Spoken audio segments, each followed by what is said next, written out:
name is Soumitra, and I have done my BTech from UPS in renewable and sustainable energy, and I'm currently working in the renewable industry and have over close to 1.5 years of experience. So I'm relatively young in the industry, but I'm happy that you guys have uh, chosen me to guide you. Hopefully, I can do a good job here. Uh, and Yeah, and currently my role in the industry, I am focusing on making due diligence report on solar, wind, electric vehicle infra, and also BESS, battery energy storage systems. Uh, yeah, so you can start with the questions. Thank you, Soumitra, for giving us your time. So, first of all, I would like to tell you why we are conducting this session. This session is a part of our Edge Connect, in which we have been asked to connect with the alumni of our college, and the alumni should be working in the power sector. So, first of all, we'll start the question. So, first question will be asked from Anas. Yes. Okay, Soumitra, my question from you is that can you explain the recruitment process in your company for the role in the energy sector and what key skills or qualities recruiter focus on?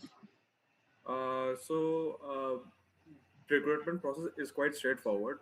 Not only in my current organization, but I think across multiple organizations which work in the energy sector.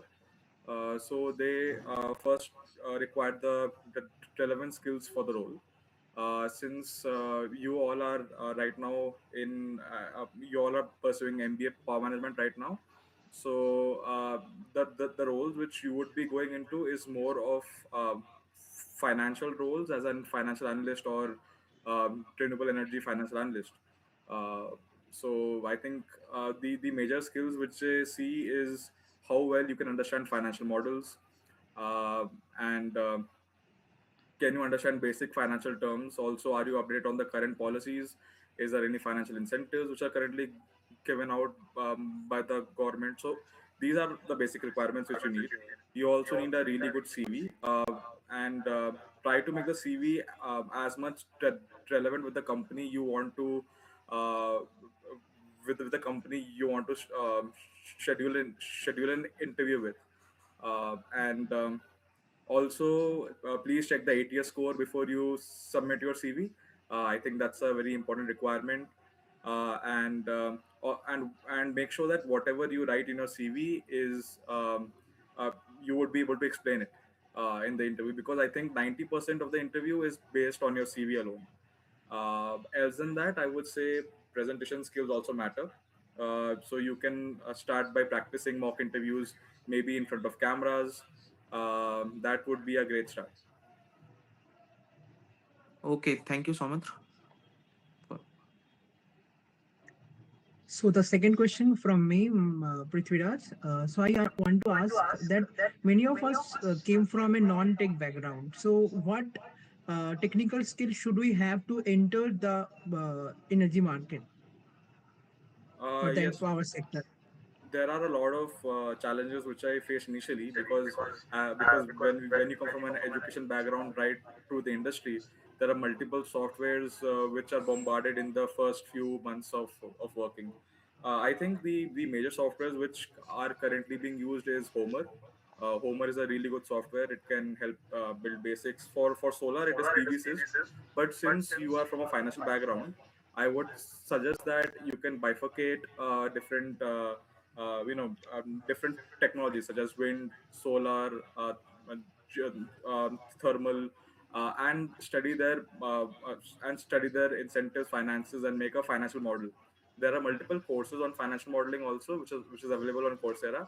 I would recommend you to go through that. So that would be the major requirement. Also, um, what I have seen in my company or in the industry is that you would be working with data a lot. So you need to fetch different pricing data from different areas, because my experience was mainly with the US market. Over there, the data is calculated, or the financial models are made from total pricing.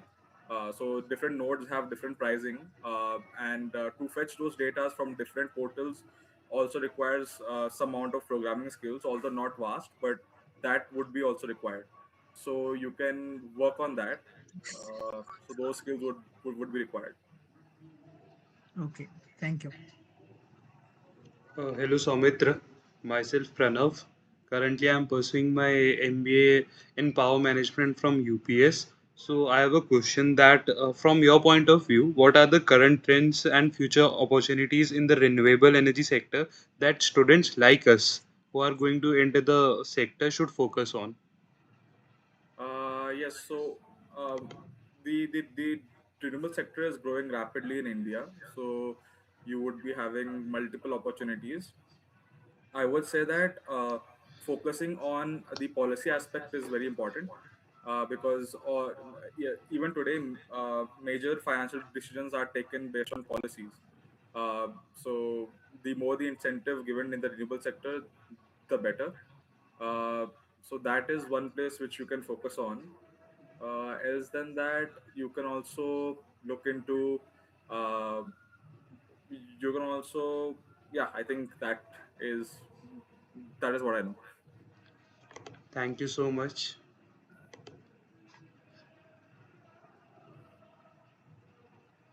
Hello, Samitra. Hello. I would like to know about how your journey has been in the power sector. Like, what kind of projects or responsibility were you assigned throughout this while, and what all roles do you handle initially, and how did your academic background basically help you build what you are today in the power sector? Uh, that's a very interesting question. So, I would first like to share the academic background. Coming to the academic background, it did help a bit, because understanding uh, certain technical terms were easier since I had my bachelor's in renewable energy. But I would say that's only relevant 10%. Majorly, what helped me is internships. Doing real time internships gives you a broader idea of the industry, and the company which I am currently working in also, I got converted from an intern to a full time employee here. Um, so the more practical knowledge which you can get, it's the better. Also, I was mainly involved in making due diligence reports, so they cover everything from technical feasibility, to financial incentives, to community sentiment and financial policy. So, from my experience, it's deep research.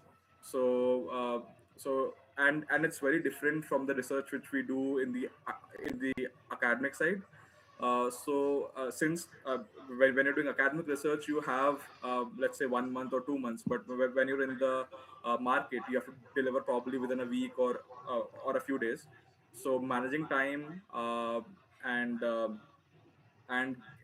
having the right research is very important. Hi, good evening. Good evening. I'm Shumanshu Nigam. My question for here is, what advice would you like to give to the students preparing for the placement here in the energy sector, especially regarding the interviews, internships, and certifications, like these things? uh, yeah, that's important. So regarding the certifications, certifications are important up to certain extent. Also, doing certifications which are highly relevant to your field is kind of recommended. But I think the most important aspect for an interview is how you present yourself. Uh, because I have seen I have seen what people do generally. They fill their CV with a lot of content, and when the interviewer asks about those content, and if they see that the candidate is not very clear, it's a red flag over there.